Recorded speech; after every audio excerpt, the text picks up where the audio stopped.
there are two different methods. One is the method of joint, the other one is the method of section.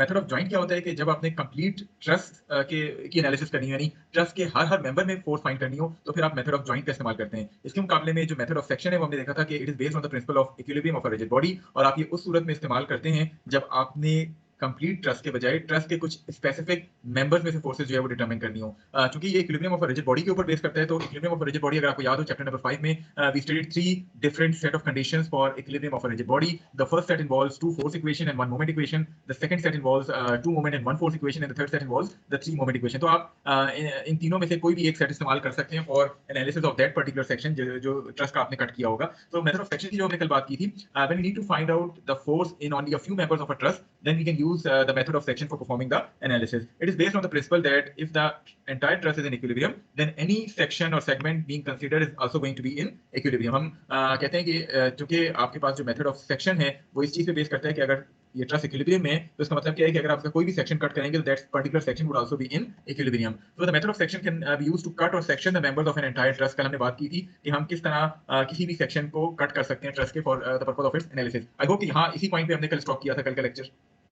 अब आप trust को cut कैसे करेंगे? Generally जब भी आप मेथड ऑफ सेक्शन का इस्तेमाल करते हैं तो आप जिस तरह भी हमने बात की, हम उस ट्रस्ट को कट कर देते हैं इनटू वेरियस सेक्शंस ताकि हम अपनी एनालिसिस जो है वो कंप्लीट कर सकें. अब ये सेक्शन करते आप किस तरह कि लेट सपोज कि आपने यहाँ इस ट्रस्ट में जो कि आपको यहाँ नजर आ रही है बॉटम ऑफ द स्लाइड पे, इसके 3 मेंबर्स में आपने फोर्स डिटरमिन करनी है, which are members B C CG and GF. तो आपने इस ट्रस्ट को इस अंदाज से कट करना है कि जिन मेंबर्स में से आपने फोर्स डिटरमिन करनी हो वो लाजमी कट हो रहे हो आपकी इस कटिंग के दौरान. इसी तरह सपोज मैं आपसे कहता कि आपने ये जो ट्रस्ट आपको नजर आ रही है इसके मेंबर CD, FD और FE में फोर्स डिटरमिन करनी है, तो डेफिनेटली आप फिर अपने उस ट्रस्ट को इस अंदाज से कट करते कि ये तीनों मेंबर्स जो है वो कट हो रहे होते. इसी तरह लेट सपोज मैं आपसे कहता कि आपने मेंबर्स AB और AG में फोर्स फाइंड करनी है, तो फिर उस सूरत में आप ट्रस्ट को इस तरह जो है वो कट करते. तो आप फुल सेक्शन एक तरह से ट्रस्ट को जो है वो कर रहे होते हैं डिपेंडिंग अपॉन कि किन मेंबर्स में आपने फोर्सेस जो है वो डिटरमिन करनी है. आपने जिन मेंबर में फोर्सेस डिटरमिन करनी है वो लाजमी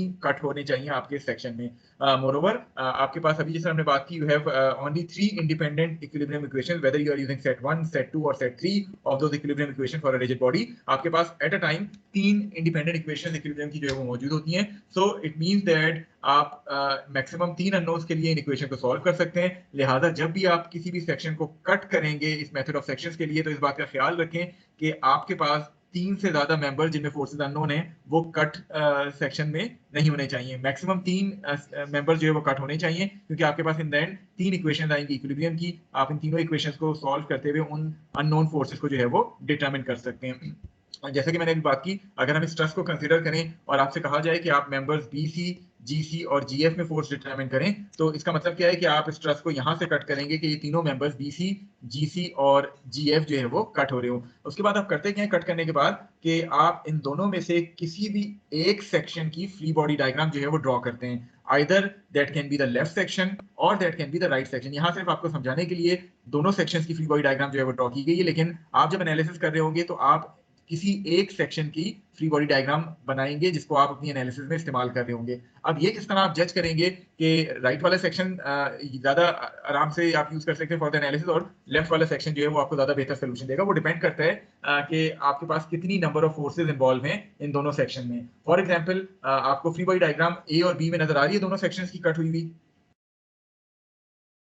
यस सर. तो जो अननोन फोर्सेस हैं वो तो दोनों सेक्शंस में बराबर हैं, यानी क्योंकि तीनों मेंबर्स कट हो रहे थे दोनों सेक्शंस में, तो FBC, FGC और FGF तो दोनों सेक्शंस में आपको नजर आ रही हैं. इसके अलावा लेफ्ट वाले सेक्शन में इन 3 फोर्सेस के अलावा और कौन सी अप्लाइड या सपोर्ट रिएक्शन है? सर 1000 न्यूटन की फोर्स है. 1000 न्यूटन की एक फोर्स है on the left section. What about the right section? इसमें कितनी अप्लाइड फोर्सेस या अननोन रिएक्शंस हैं? Unknown sir. सर नोन नहीं है, वो सपोर्ट रिएक्शन है सर. तीनों सपोर्ट रिएक्शन है, dx dy ex. 3 unknown forces है जी. 3 अननोन्स तो दोनों में हैं. इसके अलावा लेफ्ट में एक नोन लोड है और राइट में 3 सपोर्ट रिएक्शंस हैं.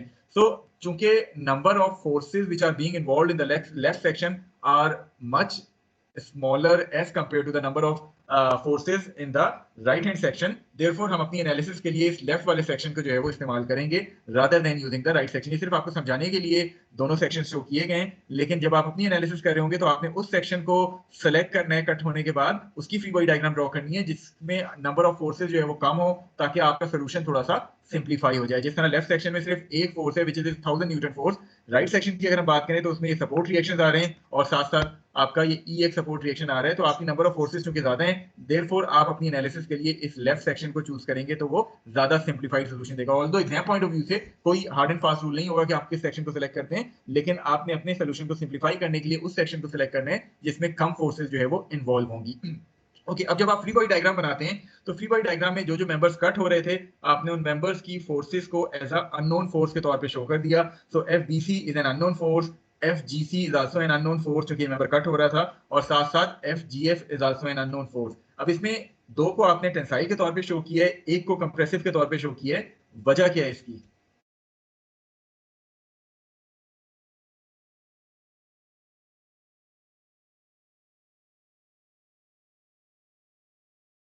जी एनी स्टूडेंट?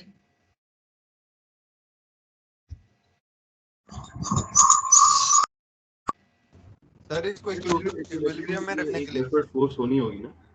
देखें ये तीनों अननोन फोर्सेस हैं, तो इससे पहले मेथड ऑफ जॉइंट्स में आप अननोन फोर्सेस के हवाले से क्या असम्पशन ले रहे थे? सारी टेंशन में होंगी। सर अपनी मर्जी।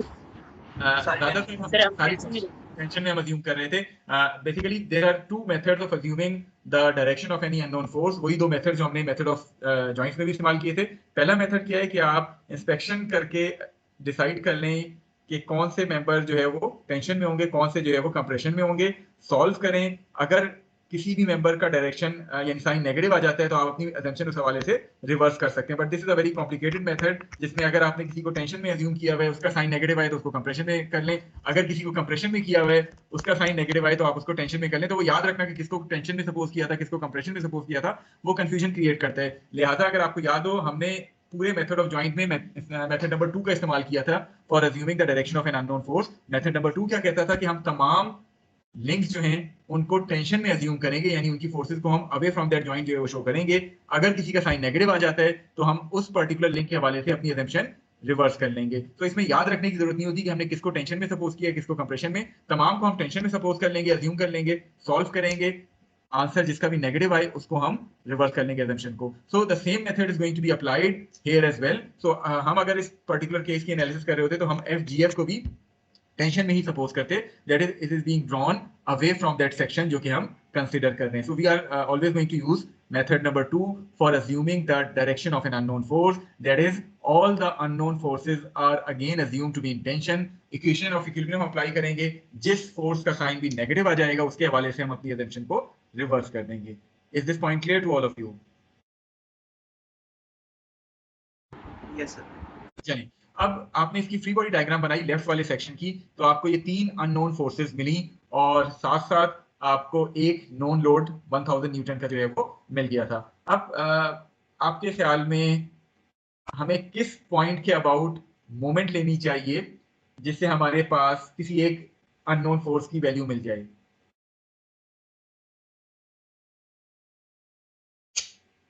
सर पॉइंट 3 से अगर हम लेते हैं सर पॉइंट जी, अगर हम लेफ्ट वाले सेक्शन की बात करें तो इनमें से तीन अननोन फोर्सेस में से दो अननोन फोर्सेस पॉइंट सी में से पास हो रही हैं। Although point C is not part of that section जो कि हम कंसीडर कर रहे हैं, लेकिन हमें ये पता है कि इनकी लाइन ऑफ एक्शन दोनों फोर्सेस की पॉइंट सी पे जाके मीट करती है। तो अगर सबसे पहले हम summation moments about point C लेंगे तो आपको ऑटोमेटिकली FGF की वैल्यू जो है वो मिल जाएगी, इजंट इट?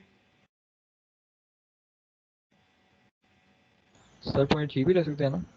जी, अब सेकंड स्टेप में आप क्या करें, चूंकि दो फोर्सेस जी से भी पास हो रही हैं तो आप बजाय conventional set of equation equilibrium use करने के आप सेकंड सेट का इस्तेमाल कर सकते हैं जिसमें आप दो मोमेंट इक्वेशन ले रहे हैं। तो आप समेशन मोमेंट अबाउट पॉइंट जी अगर अप्लाई करेंगे तो आपके पास चूंकि दो फोर्सेस GF और GC पास हो रही हैं पॉइंट जी से, आपके वो दोनों जीरो हो जाएंगी और आपको डायरेक्टली FBC की वैल्यू मिल जाएगी। सो दो अननोन आपको इस तरह मिल गया by taking moments along about point C and moment about point G. तो अब तीसरा अननोन कौन सा रह गया? FGC। वो किस तरह फाइंड करेंगे? सर वो समेशन fx या समेशन fy से कर ले। जी, तो आप आइदर समेशन fx और समेशन एफ वाई यूज कर सकते हैं। लेट सपोज कि आप समेशन एफ एक्स यूज कर रहे हैं, ठीक है, समेशन एफ एक्स यूज कर रहे हैं, तो समेशन एफ एक्स वाली इक्वेशन में कितनी टर्म्स आनी चाहिए इस फ्री बॉडी डायग्राम के हिसाब से? 3 सर, 3 टर्म्स आएंगी। अगर आप समेशन एफ वाई यूज करेंगे तो कितनी टर्म्स आएंगी? 2 आएंगे सर 2 आएंगी। तो ज्यादा सिंप्लीफाइड क्या होगा, एफ एक्स या एफ वाई? सर FY तो आपने समेशन एफ वाई का इस्तेमाल किया, आपको एफ जी सी की वैल्यू भी मिल जाएगी। तो मेथड ऑफ सेक्शन मैं दोबारा समराइज कर देता हूँ, ये चले अगली स्लाइड पे हमने ऑलरेडी इसको समराइज करना है। आप मेथड ऑफ सेक्शन में करते क्या है कि first of all you make a decision on how to cut or section a truss through the members where forces are to be determined. सबसे पहले तो आप ये जज करते हैं कि जिन मेंबर्स में आपने फोर्सेस डिटरमिन करनी है, किस तरह मैं कट करूं कि वो मेंबर्स जो है वो कट हो जाएं, पहला पॉइंट। सेकंड क्या है, before isolating the appropriate section it may first be necessary to determine the trust support reaction। यानी हो सकता है कि आप जब मेथड्स को कट करें, अब यहाँ तो इत्तेफाक ऐसा था कि लेफ्ट वाले सेक्शन में कोई सपोर्ट रिएक्शन इन्वॉल्व नहीं था, तो आपने डायरेक्टली उसको सिलेक्ट कर लिया अपनी एनालिसिस के लिए। लेकिन अगर दोनों सेक्शंस में सपोर्ट रिएक्शंस मौजूद हैं तो फिर आपको हो सकता है पहले सपोर्ट रिएक्शन जो है वो डिटरमिन करने पड़े। वो किस तरह आप डिटरमिन करेंगे? The method is same, equilibrium of a rigid body 2 dimension वाला चैप्टर 5 का पहला टॉपिक हम इस्तेमाल करेंगे for determining the support reactions if required. अगर जरूरत है तो हम फाइंड करेंगे, अगर जरूरत नहीं है तो हमें सपोर्ट रिएक्शंस फाइंड करने की कोई जो है वो जरूरत नहीं पड़ेगी। Then in step number 3 you will be drawing the free body diagram of that section जो कि आपने कंसीडर किया है, which involves the least number of forces। जिस तरह भी हमने बात की थी कि आपके ऊपर कोई बाइंडिंग नहीं है कि आप कौन सा सेक्शन सेलेक्ट करेंगे, लेकिन अपने सोल्यूशन को सिंप्लीफाई करने के लिए बेहतर ये है कि आप उस सेक्शन को अपनी एनालिसिस के लिए सेलेक्ट करें जिसमें कम नंबर ऑफ फोर्सेस जो है वो इन्वॉल्व हैं।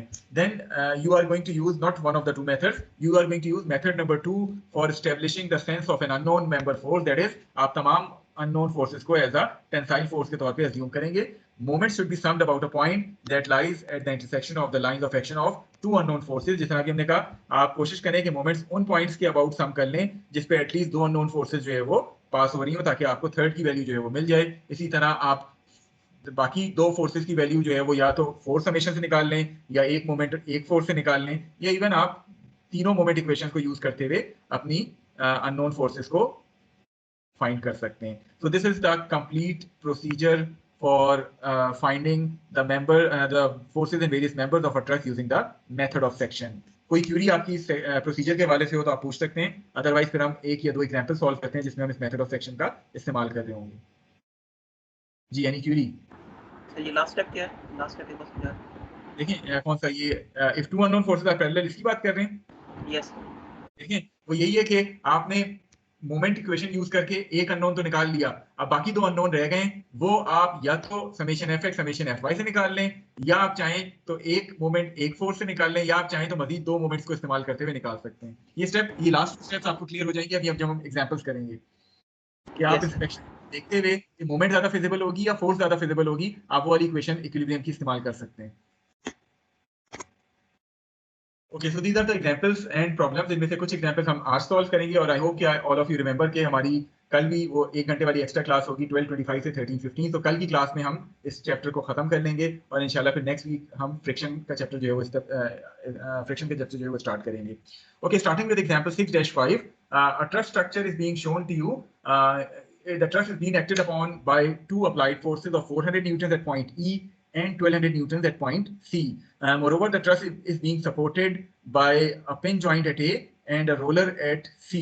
You need to determine the forces in member GE, GC and BC of the truss structure shown। Also, you need to indicate which of these members are in tension and which are in compression। तो चूंकि आपने GE, GC और BC इन 3 members में से forces determine करनी है, तो आप ट्रस को जो कट करेंगे वो चूंकि एग्जांपल है ऑलरेडी आपको वो सेक्शन गिवन है कि हम इस तरह कट करेंगे कि ये तीनों मेंबर्स जो है वो कट हो रहे हो। सो आई होप ये कटिंग वाला पॉइंट हर एक को समझ आ गया है, यहाँ से हम इसको कट करेंगे, ठीक है ये point? Okay, now coming to the left section. Left section में 3 अननोन फोर्सेस के अलावा और क्या कुछ इन्वॉल्व है, क्या आप आइडेंटिफाई कर सकते हैं? सर लेफ्ट में पिन जॉइंट है, एक पिन जॉइंट है, 2 सपोर्ट रिएक्शन, 2 सपोर्ट रिएक्शन आ गए AX एंड AY, ठीक है। तो 3 अननोन के अलावा आपके पास 2 सपोर्ट रिएक्शंस इन्वॉल्व हैं, 2 फोर्सेस इन्वॉल्व हैं एक तरह से। What about the right hand side, इसमें 3 अननोन्स के अलावा क्या कुछ इन्वॉल्व है? सर दो सर नॉन 2 और नोन एक और 1 सपोर्ट एक्शन। ओके, 2 नोन है और 1 सपोर्ट रिएक्शन है, तो इसका मतलब है टोटल कितनी फोर्सेज इन्वॉल्व हो गई 3 अननोन्स के अलावा? सर 3 सर 5 उनमें तो से 2 टोटल हमें पता है, 3 अननोन। 3 अननोन, 2 नोन और 1 सपोर्ट रिएक्शन, 6 फोर्सेज हो गई। लेफ्ट साइड पे 3 अननोन, 2 सपोर्ट रिएक्शन, 5 फोर्सेज हो गई। तो आपके ख्याल में मुझे कौन सा सेक्शन अपनी एनालिसिस के लिए यूज करना चाहिए, लेफ्ट और right? Sir Right, sir. Right. Right के लेफ्ट? Right, sir, right. वजह राइट की? Sir, right सर इसमें में नॉन सब गिवन है ना। देखिए हम इस वक्त नोन सर और राइट में ज्यादा फोर्सेस पता है सर, राइट नॉन में ज्यादा ज्यादा है। फोर्सेज हैं, लेफ्ट में कम फोर्सेज हैं इन्वॉल्व, तो मार्जिनली डिफरेंस है 5 और 6। तो अगर आप चाहें आप राइट यूज कर सकते हैं, बट मेरे ख्याल में लेफ्ट ज्यादा बेहतर रहेगा क्योंकि 5 फोर्सेज इन्वॉल्व हैं।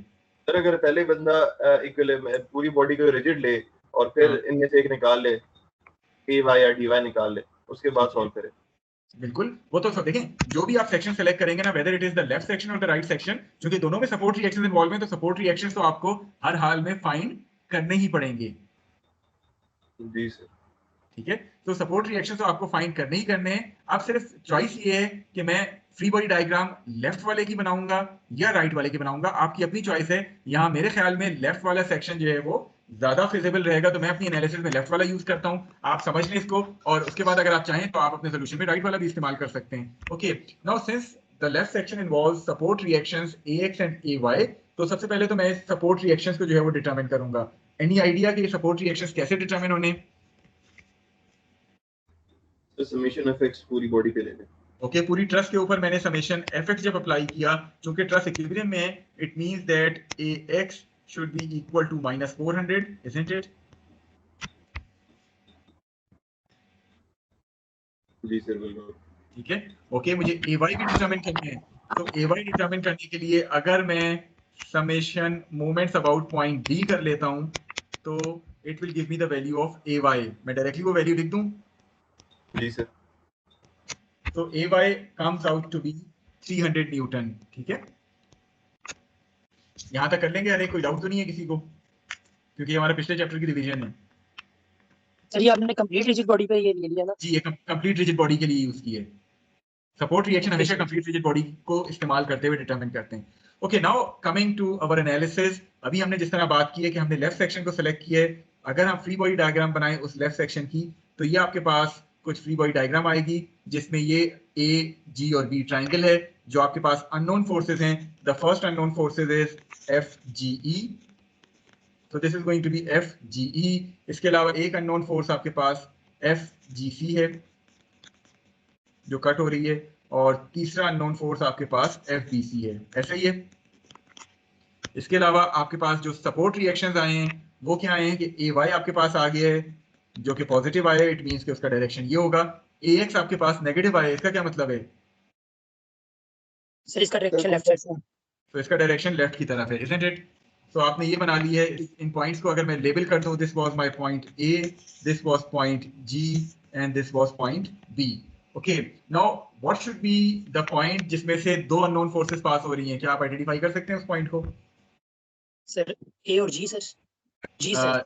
G में से FG और GC पास हो रही हैं। So now I am going to consider the section left वाला जो हम कंसीडर कर रहे हैं, and taking moments about point G to be equal to 0।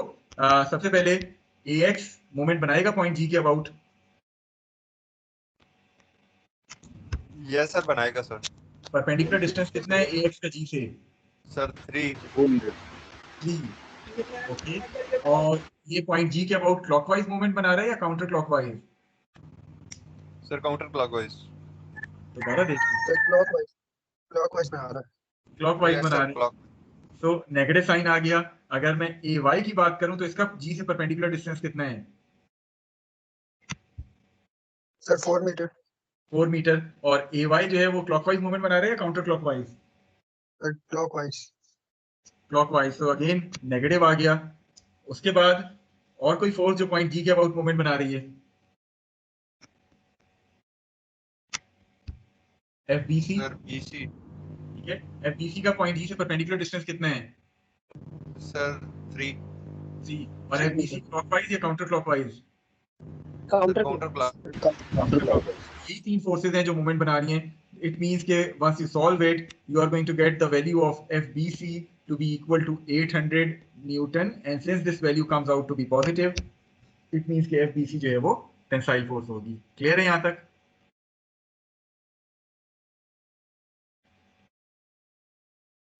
Okay, is there any other point जिसमें से दो अननोन फोर्सेस पास हो रही हों?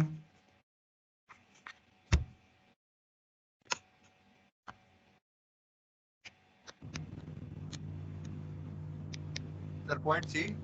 जी, although point C does not lie on the selected section जो हमने एनालिसिस के लिए की है, लेकिन FGC और FBC दोनों की लाइन ऑफ एक्शन में पता है कि पॉइंट C से पास होगी, तो we are going to take moments about point C to be equal to 0. इससे क्या होगा? AX क्या मोमेंट बनाएगा पॉइंट C के अबाउट?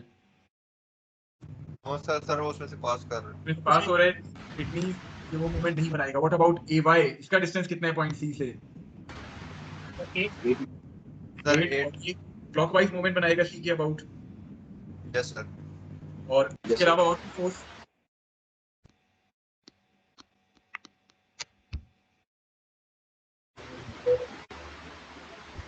सर इसका परपेंडिकुलर डिस्टेंस क्या होगा? जी, FGE का परपेंडिकुलर डिस्टेंस 3 होगा. और ये क्लॉकवाइज बनाएगी काउंटर क्लॉकवाइज?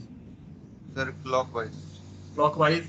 तो इससे जब मैं सॉल्व करूंगा तो FGE की वैल्यू मेरे पास आ जाएगी which comes out to be -800 Newton, and this negative sign indicates that this GE is going to be in compression.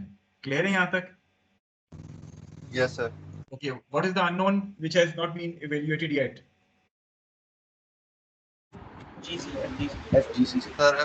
Sir इसका एंगल फाइंड कर ले तो ज्यादा अच्छा नहीं होगा? FGC किसका एंगल?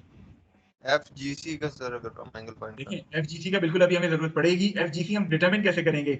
मेरा आपसे ये सवाल है, क्या मैं समेशन FX का इस्तेमाल कर लूं या समेशन FY का इस्तेमाल कर लूं? X में कितनी फोर्सेस इन्वॉल्व होंगी?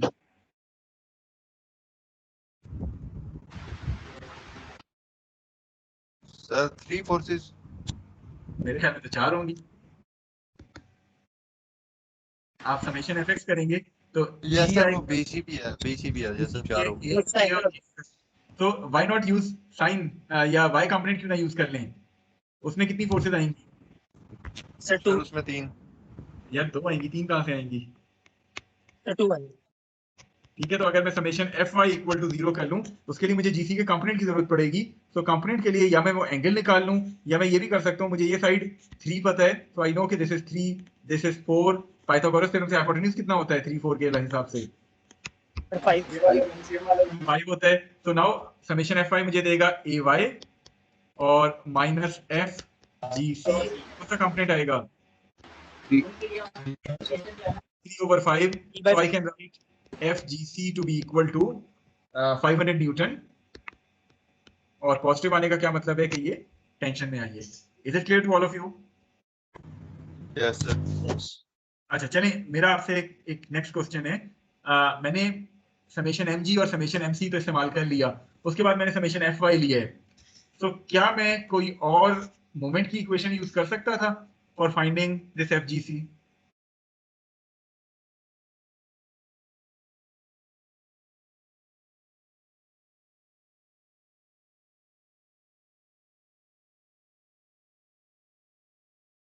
सर ए पे मोमेंट अगर हम देख लेते तो ए पे भी मोमेंट ले सकते थे. अगर आपको याद हो, जब हम 3 मोमेंट की इक्वेशन यूज करते थे तो शर्त क्या होती थी कि वो तीनों पॉइंट्स क्या होने चाहिए?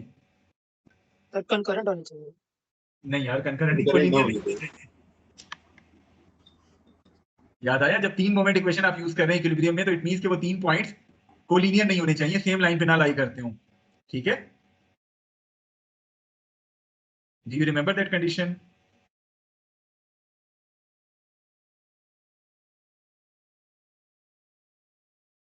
So, अगर मैं वो कंडीशन यहाँ अप्लाई करूं, तो अगर मैं पॉइंट E के अबाउट मोमेंट ले लेता हूं, if I take moment about point E और मोमेंट अबाउट पॉइंट B, दोनों सूरतों से मुझे GC की वैल्यू मिल सकती है, लेकिन ज्यादा सिंप्लीफाइड सोल्यूशन मुझे समेशन FY से मिलता है. ठीक है? चलें, तो मूविंग फॉरवर्ड, आई होप कि ये तमाम लोगों को समझ आ गया है. एग्जांपल 6-5 में भी प्रॉब्लम तो नहीं है?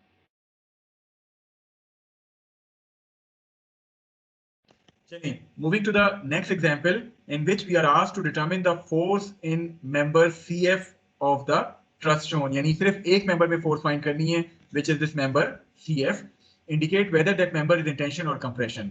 सो कट हमने जो करना है, चूंकि एक ही मेंबर है उसको कट में लाजमी आना चाहिए, तो हमने इस सेक्शन AA को इस्तेमाल कर लिया है कटिंग के लिए। अब जब AA को हमने इस्तेमाल किया तो व्हाट इज योर पॉइंट कि हम लेफ्ट को अपनी एनालिसिस में इस्तेमाल करें या राइट सेक्शन को? लेफ्ट राइट को। राइट को। वजह क्या है राइट को यूज करने की?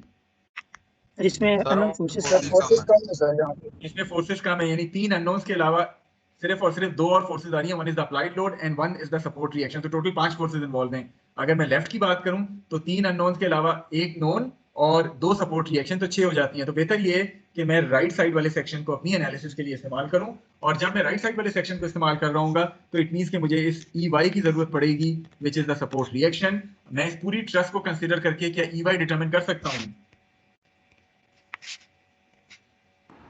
यस सर, अगर EY फाइंड करना है तो उसके लिए पूरी ट्रस्ट को साइन करना है। नहीं तो किसके अबाउट मोमेंट लूंगा?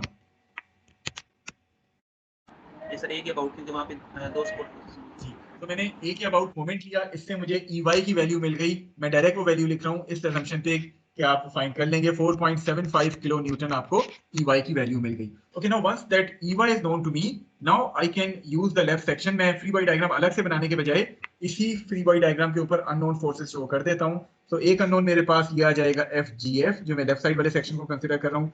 The second unknown is going to be FCF and the third unknown is going to be FCD। ऐसा ही है? Yes sir. ओके, सो 2 अननोन कहां से पास हो रहे हैं, किस पॉइंट से? सर F से पास हो रहे हैं, मोमेंट F से ऑफ पास हो रहे हैं। ओके, सो सबसे पहले मैं मोमेंट अबाउट पॉइंट F अगर ले लूं, तो मोमेंट अबाउट पॉइंट F लेने से FGF और FCF वो तो दोनों पास हो रहे हैं F से, उनकी मोमेंट 0 हो जाएगी। इसका मतलब क्या है कि आपके पास मोमेंट CD की वजह से आएगी। CD का परपेंडिकुलर डिस्टेंस पॉइंट F से कितना है? Sir 4 metre. 4 clockwise counter clockwise? Sir clockwise. तो मैंने नेगेटिव साइन डाल दिया। इसके बाद 3 किलो न्यूटन मोमेंट बनाएगा पॉइंट F के अबाउट? सर नहीं सर, ये पास हो जाएगा। पास होगा। Okay, what about EY? Sir करेगा सर EY। ओके, EY करेगा। इसका परपेंडिकुलर डिस्टेंस 4 है और मोमेंट का डायरेक्शन इसका काउंटर क्लॉकवाइज है। तो आपने जब इसको सॉल्व किया, you are going to get the value of FCD which comes out to be 4.75 kilo newton, और चूंकि पॉजिटिव आई तो आपने इसको टेंशन में लिख लिया। क्लियर है यहां तक?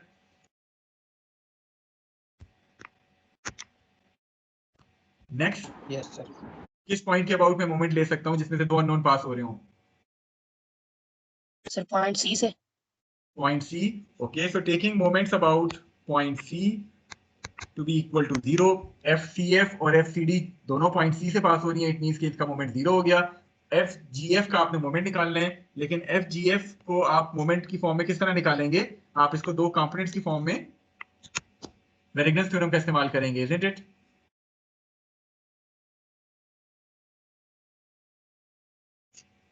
जी सर। अच्छा, अगर आप इस GF वाले एंगल को निकालना चाहते हैं तो ये लेंस पता है आपको या थीटा पता है आपको GF का? यस सर, ये सर इसका परपेंडिकुलर 2 है और 4 है इसका सर बेस, तो हाइपोटेन्यूज निकाल लेंगे तो एंगल आ जाएगा सर। बिल्कुल ठीक है। आपने कहा कि GF की अगर आप बात कर रहे हैं तो GF का 4 और 2 है, और यहाँ आपके पास वो पाइथागोरस थ्योरम से आ जाएगा 20 अंडर रूट, इजंट इट? चलें, अब जरा बताएं कि FGF का जो x कंपोनेंट है वो क्या है? FGF into 4 over under root 20। इसका परपेंडिकुलर डिस्टेंस कितना है पॉइंट C से? सर 4। 4 सर। 4। और ये क्लॉकवाइज बना रहे हैं counter clockwise? Counter clockwise. Counter clockwise. Okay, now coming to the y component FGF 2 over under root 20। इसका परपेंडिकुलर डिस्टेंस कितना है पॉइंट C से? ये भी 4 ही होगा। ये भी 4 ही होगा। Clockwise counter clockwise? Counter. Counter clockwise. चलें, ये तो GF की मोमेंट्स होगी about point C। 3 kilo Newton 3 kilo Newton